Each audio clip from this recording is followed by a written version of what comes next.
Hi, everybody. Welcome to the Alan Major Show here at Wild Wing Cafe University, the Wild Wing Cafe broadcast booth, alongside the Niners head coach Alan Major with Lanny Ford. I am Matt Swierad. Glad to have you along here tonight. It is our final show before the conference tournament begins for the Niners next week. We've got two more regular season games to go before we get to tournament action. We got Duquesne coming up on Wednesday night back at Halton, which will be the final home game of the season.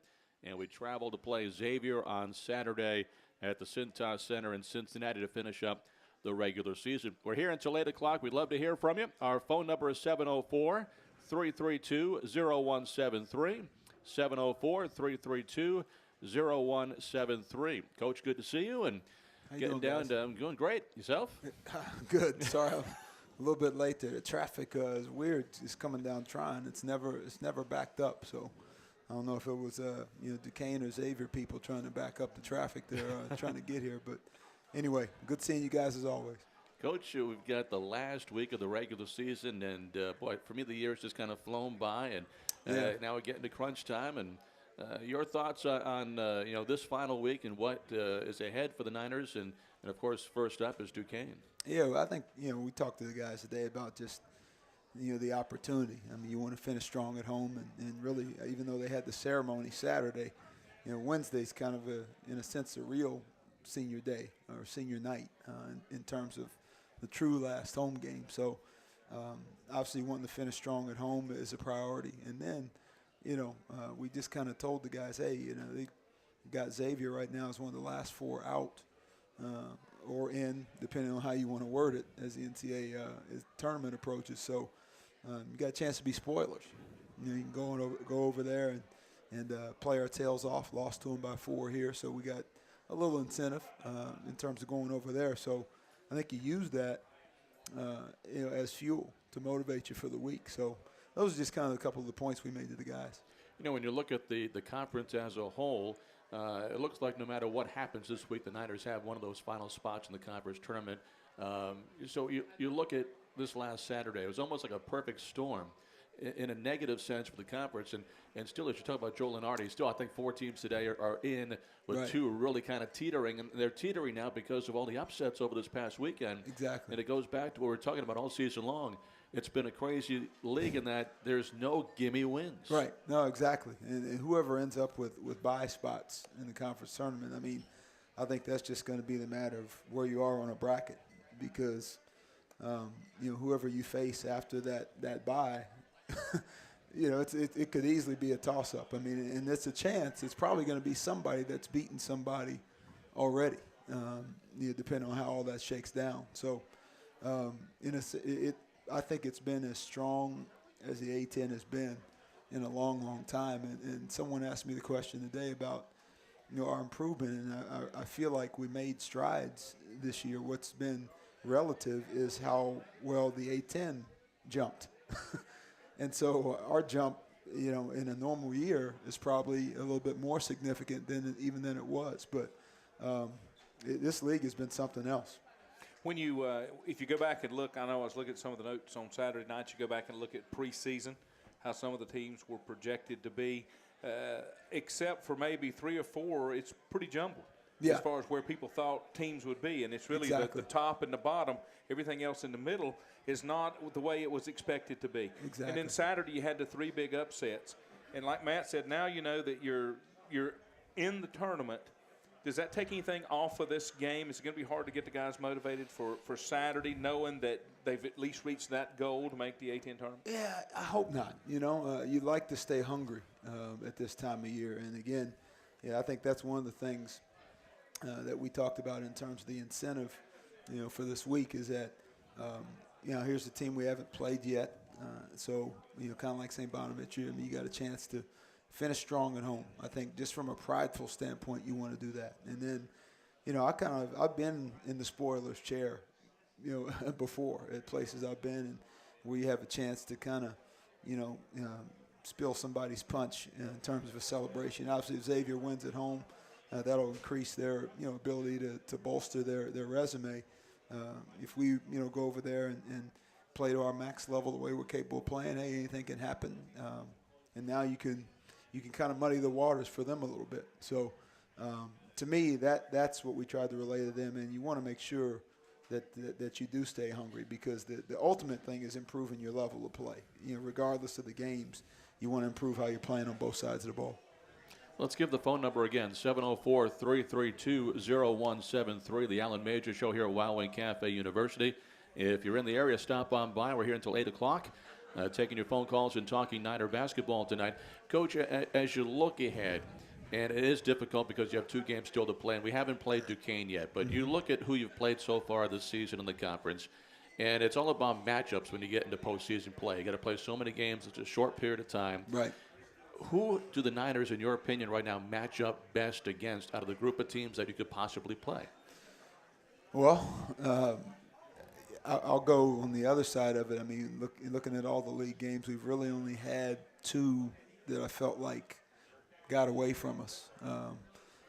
I'd like to, a game like Dayton, I thought we really had a shot at that one. I mean, they made some free throws down the stretch. Johnson made some big threes.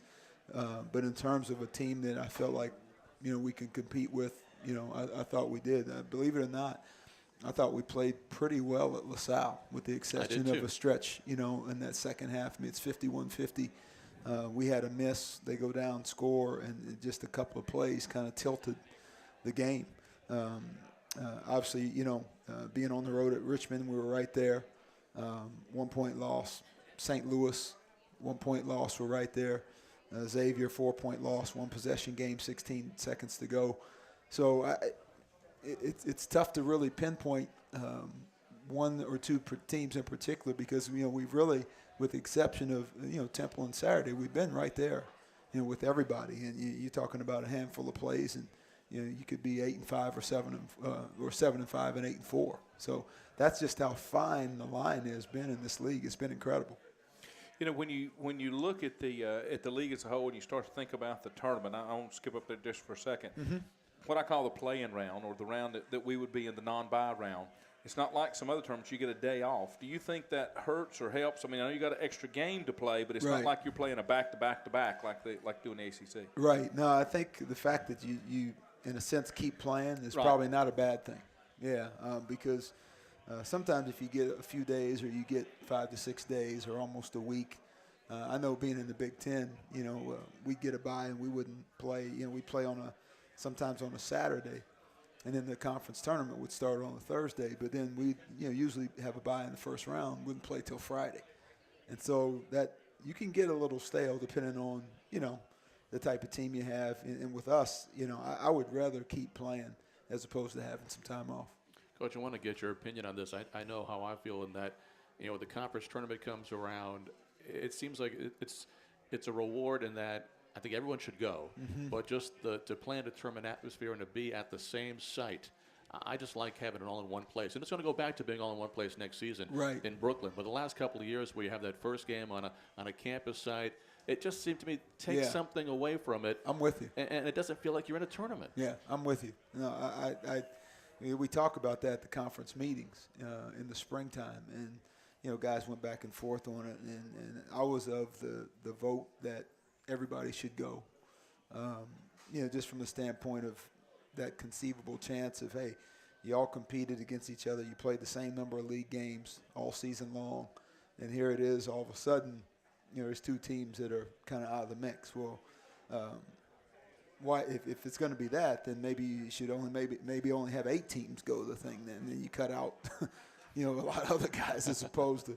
So, but no, I think that, and also I like everybody at the same side. I think it really gives that true feeling of being at a conference tournament, especially for the fans. Yeah, and they have the shoot-around sessions for the practice the day before. They you get an hour on the floor. People come on and watch. Yep. And it gives you the feel of what it would be like if you go to the next round, the NCAA tournament. Exactly. A lot of the same things. The guys stay at the same hotel. They get to interact with the other teams. And it's just, to me, it's a lot more fun. Yeah, I'm with you. I totally agree. But you'll lose that day break. If you go to that scenario, they won't give you that day break. You'll play day after day after day. It will be tougher to play that extra game as far as the legs are concerned. Yeah, I would agree. But, I think when the experience, though, will be better. Yeah, and I think players, you find ways to get off your feet and rest guys. And if you're a player and you're playing at that time of the year, and you know if that's at stake, why not play every day? Because that's like the playground. I mean, once you're done, oh yeah, you're going home. So, but if you had a chance to play in back to back to back, no big deal. I go back a few years ago. We played Rhode Island to finish out the regular season, and we had to play them again in the first round of the conference tournament. But it was a neutral site. It was a great game. Yeah. It was a fantastic Niner comeback. We won that game to go on to the next round. Mm-hmm. But you look at the hypothetical situations that could arise this year. We finish at Xavier. There's always a chance that we could go back to Xavier. Right. And to me, that just takes away from the tournament field. Right. No, I'm with you. I'm with you. Yeah. I think everybody in the same spot's definitely the way to go. But what do I know? They're sitting there and I'm sitting here. So our phone number is 704-332-0173. Now going into this game against Duquesne, here's a team that in recent years, Coach Everhart has really amped up the style of play they wanted to run. We haven't seen them this year. They lost some of the key players from last season. Mm-hmm. Tell us a little bit about the Dukes and what we expect to see on Wednesday night. Yeah. Typically they're playing 4 guards right now, and not a ton of post play in terms of back to basket production, but their bigs are kind of like finishers. But their quarterback is McConnell. He's really good. Coach's son, terrific passer. But they've got some guys on the perimeter that were back from last year. Sean Johnson was a returning perimeter guy, very good player. B.J. Montero on the perimeter, very good player. Those 3 guys kind of anchor their scoring. And what you're going to see is they will try to run anytime they can, up tempo. Another thing you'll see is them trying to possibly press, pick up full court. They're at their best if they feel like they can get the game going up and down and almost like a ragtag deal. Whereas we like to have a little bit more control over the tempo, get the ball inside, force them to play at our pace and our tempo as opposed to us going at theirs. There have been times, though, that we will start to mimic whatever's playing instead of staying inside of our game. Right. We'll start to try to play the same game that they're playing instead of that's not our strong suit. We need to stay inside the game plan that we came in with. Right, unless that's done with opportunity. Right, and right. I agree with you. If that's done with opportunity, sure, you take advantage of that. Yeah, and then you kind of ease back into your staying in your lane. So I think the good teams find a way to play at all tempos because that's what the month of March dictates. Is that depending on the environment you're in, and if you have that advantage where you could get somebody going up and down, then you want to make sure you take that. But even still, when you're doing that, you always want to make sure you do it within your character. So. Do you think we match up better when it's a guard type setup versus a big setup? Yeah, I think so. I think, we played JB this year. We've technically kind of moved him over one slot. Last year he kind of played the 3. And, Matt, you remember, played almost like traditional 2 big guys, last year. So we've just kind of taken JB and slid him over. So in a sense, defensively, it's probably helped us match up a little bit with teams that play guards because what that's done is it doesn't force sometimes for JB, doesn't force him to guard a 6'8", 6'9" guy. So, but, from game to game, that's different because there's some teams that will play, Xavier plays 2 traditional bigs at times. So you have to find ways to adjust. But I think when a team's a notch smaller, that probably helps us match up a little bit.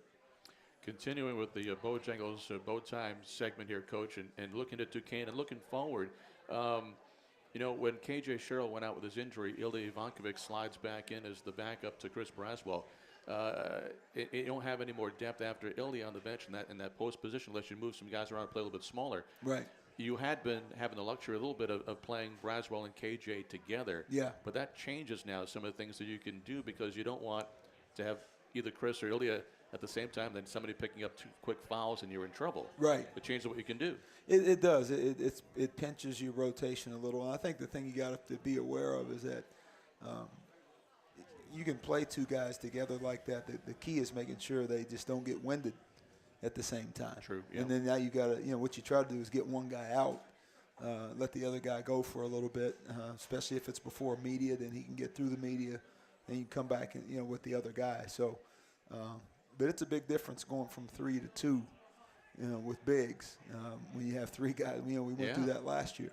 and it kind of became KJ and Braz, for really the back part of the season. So, but this is about the fourth different team we've coached in the same year in terms of, the lineup. So you try to go next man up and you adjust and keep on going. Just so happens Ilya is here tonight. He's our guest. Yeah. We'll be talking to him coming up in a little bit. Speaking of the devil, he's asleep over there. I think he might be dozing. Wake him up. Throw some water in his face. I think he's watching the game on TV over there. He played, I thought, really well coming off the bench against St. Bonaventure. He did. And really active out there, going after loose balls, keeping rebounds alive. Mm-hmm. And talk a little bit about what he brings to the table. Yeah, what he brings is, even though he's from Croatia, what you get is he had a taste of Charlotte in terms of being here already, being here in high school, knowing a little bit about the university, probably knowing some kids that went to school here, that he went to high school with. So it wasn't a complete, drop from across the water. He had a feel.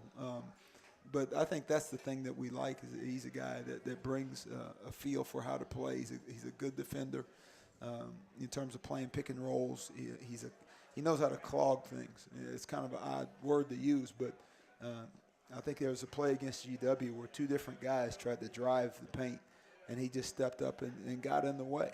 It wasn't about blocking a shot or doing anything spectacular, but it was the right play, and he kept two different drives out of the paint. So, and he's a pretty good passer. That's probably the thing that he's a little underrated and doesn't get credit for, that he has a feel for how to pass the basketball. So, I think this will do nothing but help him.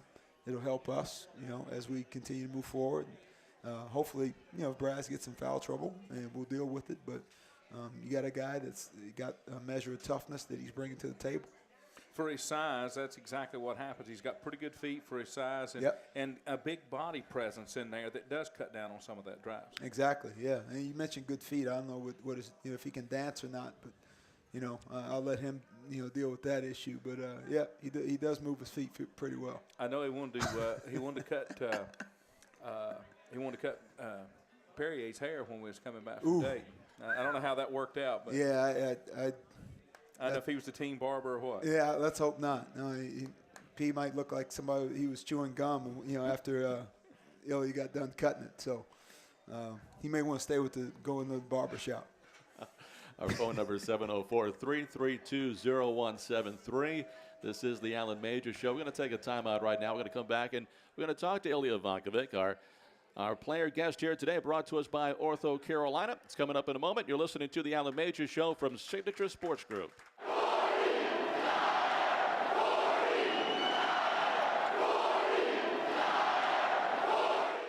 Welcome back to the Alan Major Show. Our phone number is 704-332-0173, but we're going to close the lines for a few moments here and have our interview with Ilya Ivankovic, our special player guest, brought to us by Ortho Carolina. Ortho Carolina, you improved. And Ilya, great to see you, and hope things are going well. Yeah, I think everything's going pretty well right now. Season's winding down, but as we go forward, we got one more week left before the conference tournament starts, and unfortunately, the injury to KJ Sherrill for the team, but you've stepped into that backup role now behind Chris Braswell, and tell us, what it's like. It's late in the season. You've not had a lot of game action, so talk about what it's been like to be thrown in there now in big, crucial games going towards the conference tournament. Well, I got a little bit of playing time. I hope I get a little bit more. And I already play against really good guys before high school, junior college, so it's not a really big deal for me. Ilya, you're from Croatia, but you say Charlotte's kind of like your second home because you went to high school here. Right. Tell us about how that occurred, how you ended up here in Charlotte, and what it was like for us being that far away from home, and how Charlotte has become your second home. Well, I came here to high school. I barely knew English, and so I was here 1.5 years in high school, and I met a lot of people who I stay in contact with all this time. So I think that's one of the main reasons why I decided to come back to Charlotte. We just played George Washington. I noticed when Nemanja Mikic was here, there's a lot of folks after the game stopping by to see him. And how many people have you from high school and now in the college ranks got to know that are playing over here? Well, Nemanja. Can you repeat your question, please? Well, just back from your homeland, different people that have come over here and established a college career. I guess that has to make it easier for you, knowing that you have people around here that you have had some familiarity with, and of course you've been here for a while now, so you do feel more comfortable. Yeah, there is Nemanja. Nemanja is actually from Serbia, but there is few guys from Croatia and from Serbia that play for pretty good colleges in here, especially in Atlantic 10. We played against a lot of Serbian, Montenegro guys, former Yugoslavian guys. Almost like half of the team, there was somebody from over there, one guy or two guys. Okay. Yep. My biggest question, did you cut Perrier's hair? Because he said he wanted you to cut his hair when he's come back from Dayton. Are you the team barber, or what was that all about? Yeah, I don't know. I didn't cut his hair. But anyway, his hair looked terrible. Maybe that's why he wants you to cut it, because it looks bad. That would not be a compliment if you say I cut it. You're not taking credit for that. Is that what you're saying? No. Yours is growing in. Speaking of terrible, who gave you the mohawk? That was not good. Really? Yeah. Maybe you're just old school. It looks okay on Brad's, but I just... No, Braz actually cut after me. You set the standard for the haircut? I called Braz mini-me for a little while. You know, there was an interesting thing that happened. We were traveling from Memphis to Memphis from Arkansas before the New Year. We watched a documentary on the bus, and I'd never seen it before. And it was Vlade Divac and being from Serbia and the war between, the breaking up of Yugoslavia, how he came up playing for Yugoslavia in the national teams, and all of his friends that he had. Talk about what that's like. You grew up in that time. You were young, and what was going on in your homeland. That must have been an unbelievable thing to have to experience and grow up with, being so young. Yeah, I was born in 1990. At that time, the war just started. I remember a little bit, like they were bombing us, and we had to hide in the basement, But there is a hate between us, Croatians and Serbs, all through history. It's just not this war. It goes like for hundreds of years. So, I feel pretty good about them. I have, like Nemanja is one of my best friends here. I talk to him like every day. But older people still have problems with that. Like, for example, I don't know how my parents would deal if I meet Serbian girl Really? and try to talk to her or something like that. It would be a problem. What was really interesting, is Vlade Divac was so close to all these guys. Then all of a sudden, because of something that happened on the floor in a game, he grabbed a flag and he pulled it away. And he wasn't trying to, I guess at that time, make a political statement. He just wanted to say, you all played for Yugoslavia. But the other guys took exception to it because of the flag incident. And all of a sudden, they just kind of froze him out, and nobody would talk to him. Yeah, it was hard situation. Your people killing our people, like we killing each other. It's hard to be friend. We in a war, and just our families being killed, their families being killed. It's hard to stay together and just be friend. I think Dražen Petrović took that like really personal, that war. That was like the most violent war in Europe after World War II. It was really bad. Hundreds of thousands of people died. So it's hard to be friends. How big was basketball in your country at the time you were as a youth? Was it a way to kind of come together again? At that time, Yugoslavia was superpower. I think they still have the most world championships, or they tied with USA. But yeah, it was really big. The city I'm from, Split, is the best European club of 20th century. Won European Championship 3 times in a row. So it was pretty big at that time. Right now, like crisis, financial recession. So clubs don't have that much money. So it's not really good. But back then it was big. Finally, when you were playing and growing up, did you gravitate towards basketball right away, or were there other sports that you were involved in that you liked as well? Well, back home everybody plays soccer. So there was basketball came to my school like there was some coach who was teaching over there, and so I decided just to give it a try. I was always taller than everybody, so I just decided. Was there a player you looked up to? No, really, at that time. Like in my school, I was the tallest. I mean, a pro player that you kind of modeled your game after? No. No? I don't think so. How about this week coming up with Duquesne? Some final thoughts going into the last week of the season, what you guys think you can still accomplish? Hopefully I play a little bit more. That's what I think. Well, we hope so, too. Well, good luck on Wednesday and again on Saturday against Xavier. And thanks so much for coming by and talking to us. Thank you. Ilya Vankovic's been our guest, Niners backup center, as the Niners get set to take on Duquesne coming up on this Wednesday night. It's been brought to us by Ortho Carolina. Ortho Carolina, you improve. We'll continue with more of the Allen Major Show coming up in a moment from Signature Sports Group.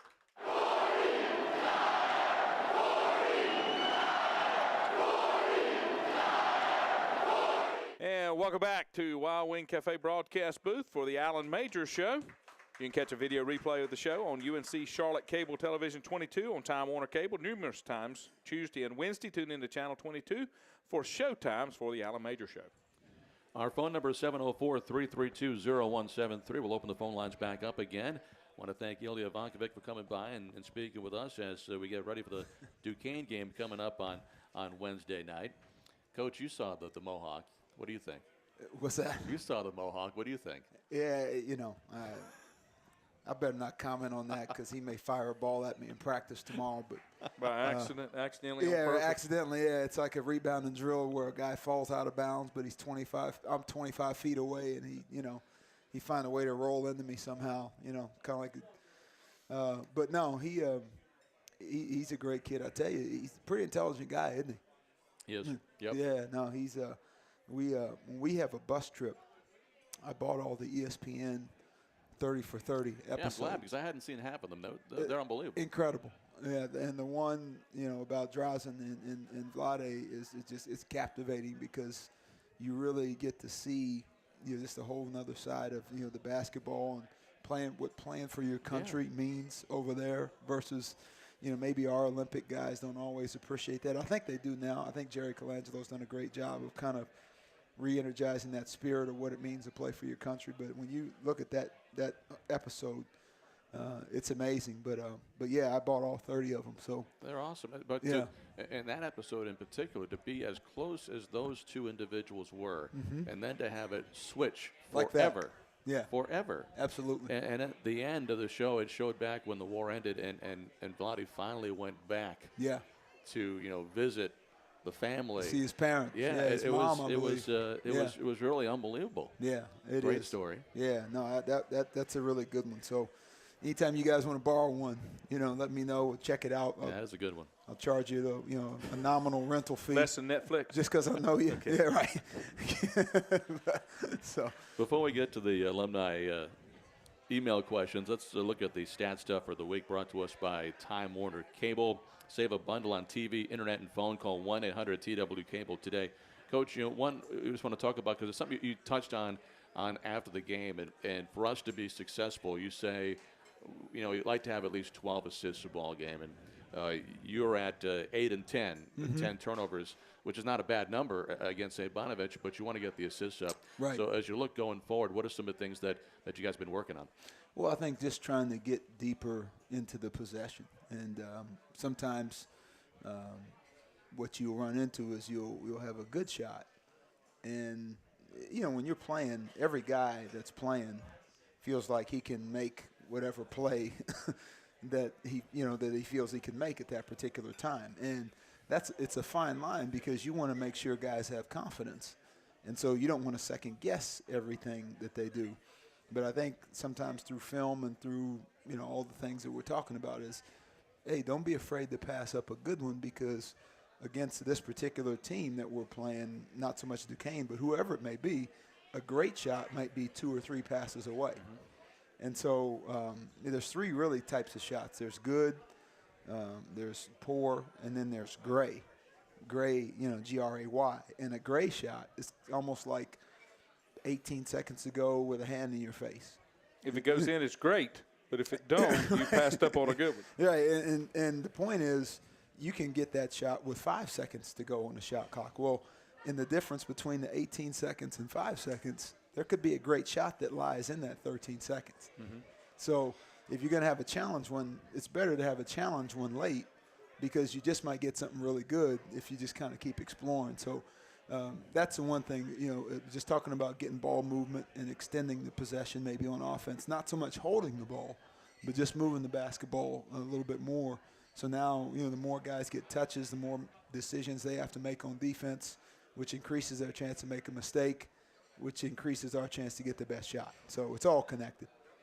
Let's get to the weekly email segment brought to us by the Alumni Association. I want to thank the group of young alumni that come out tonight. A nice group here at Wild Wing Cafe University tonight. We appreciate you all coming out. And, Lanny, we got a whole bunch of questions to get to. Why don't you get to the first one? First one I want to do is we want to give a shout-out to Tommy Holbrooks. He's a loyal listener, email regular, and longtime 49er fan from Bessemer City. He had surgery late last week. We want to wish him a speedy recovery. And I'm going to get you off with a good one here from Rick Rutledge, Coach. All right. Why do you control yourself so much when the officiating is so poor?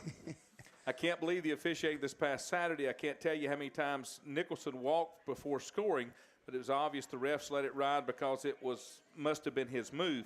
I wish you would have jumped the official, maybe got a tee. The crowd would have respected you for doing so. Yeah, it's, Saturday in particular, but sometimes in general, one of the reasons why I try to maintain some sense of, being under control is that I don't ever want to give our kids a crutch at all. And if they ever see me up and engaged, I want them to see me up and engaged in the game and engage with them. If they see me caught up in the officiating, mentally that gives them a crutch. Some games it's just a small crutch. Tiny Tim size crutch, other times it's a big crutch, depending on the level of the officiating. But the more I'm doing that, I think sometimes it gives the guys a license to get caught up in. Now all of a sudden I'm not coaching the game and they're not playing, for every moment that they're caught up in it. So we try to coin a phrase called next play, meaning that no matter what happens, bad call, turnover, missed shot, whatever it is, you got to get to the next play, because that's how fast basketball is. Not like football, where you have 30 seconds to walk in the huddle and change, get regrouped and all that. I mean, you got 2 seconds and the ball's going the other way, and your mind has got to shift equally as fast. So, maybe one of these days I'll get some, courage and, grab a chair or something. That's probably why they lock them together on the bench now, so you can't just, yank one off there and hurl it across the floor. But, we've talked about before the running joke, because I may go out and have one of our players guard a guy, guard the ref that's the worst. Yeah. And when he asks why, we'll just say, hey, we thought we'd go out and guard the guy that's killing us the most, and tonight it happens to be you. That would be good. And that'll probably get me teed up anyway. Yeah, but why not? This next one's from Dave Brown, Coach. Says, what is the status of Mike Thorne? I'm assuming that this is a red shirt for him since we've not seen much of him. Can you discuss his development? Do you expect him to make an impact next year? And then also, in your opinion, what are the 2 biggest areas of improvement for the team in order to finish out this season and carry us into next season? I'll take the second one first, because that's kind of been fresh in our minds. I'd say the first thing offensively is continuing to move the basketball and raise our level of execution, which is kind of will fall under that assist umbrella. When we get about 15 a game, that's usually when we're successful. So I'd say increasing our level of execution, no matter who we face here down the stretch, because we're going to see 3 different defenses, at least here guaranteed coming up. The second thing would be sustaining our defensive level. And what I mean by that is trying to stay away from those pockets of 2 minutes, 3 minutes, or those lapses of where somebody gets a run on you, 8-2, 6-0, because those can change the complexion of the game. So I'd say if we could get better at 2 things, it's continuing to execute on one end and then continue just to sustain our level of competition on the other end of the floor. And with Mike, yes, we decided to sit him this year, and I think what it's done is it's done 2 things. It's cleared his mind, because now you're not sitting over there wondering, when am I going to get in? And if I do get in, how long am I going to be in? So practices have kind of since become his games. And he's really improved. I think, he's a kid that on a Sunday, yesterday, on a day off, he comes in and works out for an hour. I don't know until the day after our managers come and tell me, but when you see a guy doing that, that's a guy that's committed to wanting to be really good. So, and he's just a puppy still. I mean, he just turned 18 last May. So he's 6'10", almost 6'11" right now, and well over 260 pounds. And he's been hitting the weight room, and I've been watching him just in the shoot-arounds. I mean, he has a nice shooting touch to the free throw line. Yeah. He's got a very high ceiling, I would believe. He does, yeah, and he's a little, he's got some bounce, a little bit more than you think. And the thing that I'm excited about is that he wants to be good. He wants to be coached. He kind of came in with maybe a limited base in terms of his experience and being coached. So I think it's helped him to free his mind and not have to worry about improving and playing time. It's just his mindset now has just been, hey, I'm going to improve. I've got another 6-7 months here to grind it out until we start up again in October. And I think that's going to do nothing but help him, because when we can work out guys in the summer, they passed that NCAA rule. Okay. So we get 8 weeks of workouts in the summertime. And then we're also looking to take an international trip to the Bahamas right before we start school. So those two things right there are going to do nothing but help a guy like him. That'll be big. Yeah. All right, Coach, we're going to take a break again. Come back with more. Our phone number is 704-332-0173. There are some tickets available. Good seats for the Duquesne game on Wednesday. Final home game for the seniors, Dario Green and Javaris Barnett. Get your tickets at charlotte49ers.com or call 704-687-4949. We're back with more. This is the Alan Major Show from Signature Sports Group.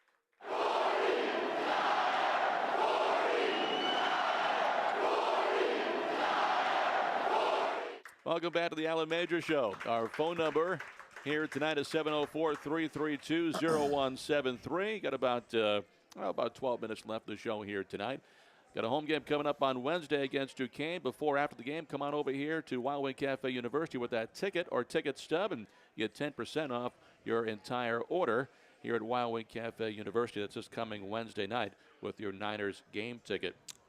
Coach, got a few more email questions, so let's try to get a couple more of those in before we talk a little bit about some of the individual numbers that I got to hear that are kind of impressive as we go forward. Okay.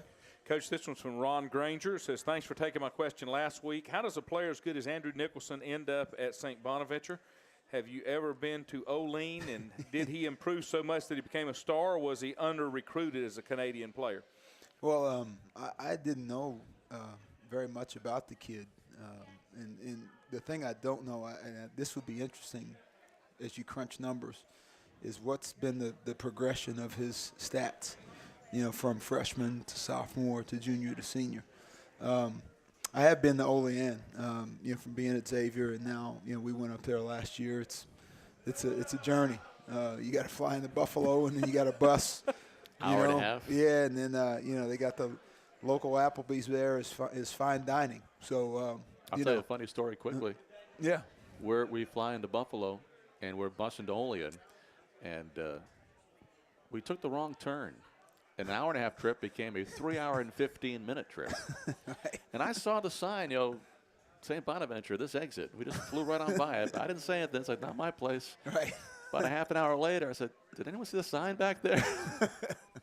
3.5 hours almost. Yeah, I'll get to did he improve so much that became a star? Was he under? That part I'm not sure. I would be interested to know that. But do I think he'll play in the NBA? Yeah, I do. What he projects as, to me, is probably a power forward. Those guys are smarter than me, but I think when they project guys, a lot of it's about who you guard. So is he offensively talented enough? Yeah, there's no doubt. Defensively, who will he guard in the NBA, I think, is going to be the greater issue. Because right now, at his size, he's 6'8", 6'9". Does he guard Kevin Garnett? Or if he's a post player, does he guard Andrew Bynum? So the team that drafts him has got to make that decision. That's why they make the big bucks. But that'll be the issue with him in the NBA, is who he defends, as opposed to is he skilled enough or talented enough. He's got the offensive tools. Yeah, that was one of the things that Matt and I talked about. very smooth shot. I mean, his Yeah. mechanics, everything, whether it's Much a fall-away improved. jumper, the little short left-handed hooks up inside. I mean, he was very, very impressive underneath. Yeah, absolutely. Goes left, goes right with equal ability. But he has had a propensity over his years at St. Bonaventure to get into foul trouble, and that's going to be interesting at the next level when you're playing against guys that are quick in every position. Yep. You know, can he keep up with them? Exactly. And you know, him getting it, you know, creating his own shot, because he probably won't be double teamed in the NBA. Because in the NBA it's a shorter clock. You got to make a quicker decision. So now when you catch it in there, I mean, he's probably going to be a guy that's going to have a little bit more one-on-one coverage. Right now he's got the benefit of spraying the ball around and you know, that type of thing. So it'll be interesting to see what happens in terms of his draft status. This question comes from Brad Dallas, Iowa Falls, Iowa, who watches the games on the internet. Said Deuce Briscoe came off the bench and shot 42% from the field and 43% from behind the arc in the first 5 conference games. Started the next 8 conference games and only shot the ball 29% from the field, 24% from behind the arc. Based on the numbers, it appears that Deuce is much more comfortable coming off the bench. Do you think that is the case, or did he just fall into a shooting slump? And what was that? Was that a factor in bringing him off the bench against the Bonnies in the last game? Yeah, well, the last part of that is, you know, with it being the senior day, we wanted to start Dario with the ceremony, and that's traditionally what most people do. So, you know, coming off the bench starting, I really don't know if that's a factor or not. I think a lot of that's mental. I was going to say, yeah. Because a lot of times, you know, starting and playing to me are 2 different things altogether. There's times where guys can start a game and play 15 minutes. Guys can come off the bench and play 26. So I think it's the quality of how you're playing while you're in there is the most important thing. And so I think the thing we just talked about with Deuce, you know, from last year to this year, because of the improved depth or increased depth at the guard spot, is being efficient. And you know, last year, you know, he may play a game last year where he would go 4 for 12, 5 for 14. You know, and obviously the minutes were a little bit more extended, you know, up into the 30s. This year with more guys, and now what that does is that just for Deuce and for anybody, that forces you to be a little bit more efficient, where now you're 4 for 9, you know, 5 for 8, those types of things. So, and he's had some games where he's done that. So I think a lot of it's just mental and making sure when you go in there that you're in the place where you make the right play and, you know, take the right shots possible and all those things. Coach, let's take our final break, and we'll come back with the final segment. Just a few more moments left of the show. We'll look ahead with Duquesne coming up this Wednesday, then on the road at Xavier on Saturday to close out the regular season. This is the Allen Major Show from Signature Sports Group.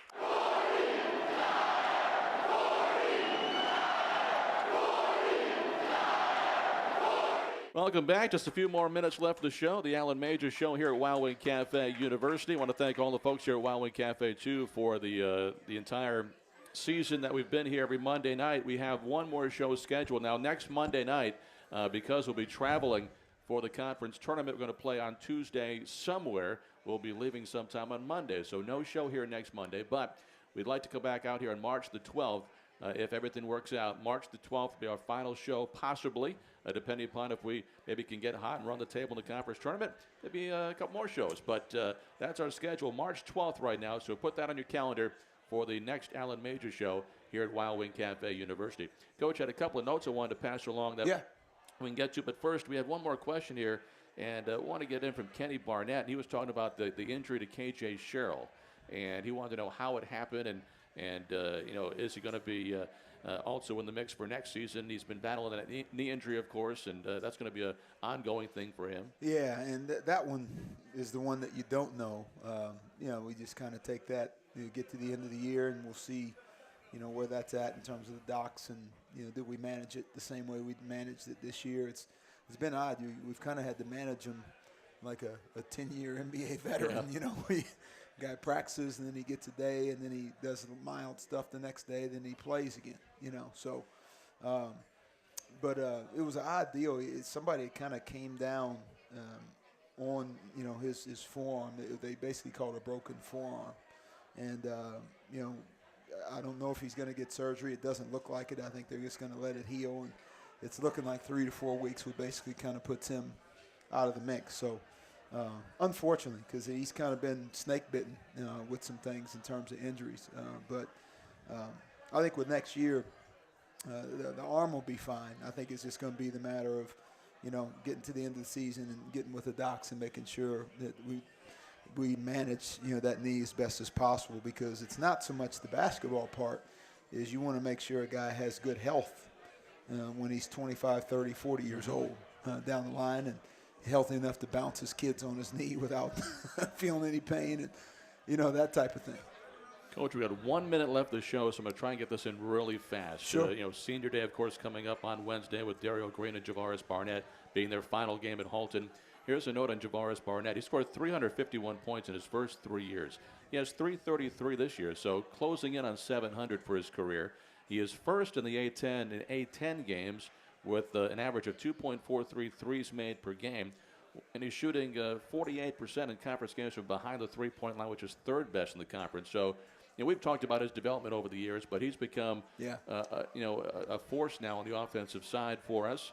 And your final thoughts on him and Dario, and this being the last show before their last senior game. Yeah, the thing I mentioned this about somebody the other day is that you feel bad that you couldn't coach them their whole careers because, the way we kind of done things in terms of our skill instruction, our development approach, we've only had them for 2. And, Dario's had some fantastic games for us and, came in off the bench against GW, had a lot of energy. And so, I still think he can jump in there and help us, as we continue to move forward here down the stretch. And JB has basically embraced the opportunity we gave him. I mean, I don't have magic dust or anything like that, but he's embraced the opportunity, and a lot of credit to him. It's I hope the paper does an article about him at some point, about the path he's traveled from redshirting all the way to now probably having a chance to go play overseas. Coach, good luck Wednesday night, and good luck for the rest of the season. We'll see how we do in the conference tournament. The Allen Major Show is brought to you in part by your Carolina Ford dealers, delivering versatility and unsurpassed power and best-in-class MPGs. Compromise nothing in the 7-passenger 2012 Ford Explorer. Visit your Carolina Ford dealer. Fans of Charlotte 49ers basketball, have a good night, everyone.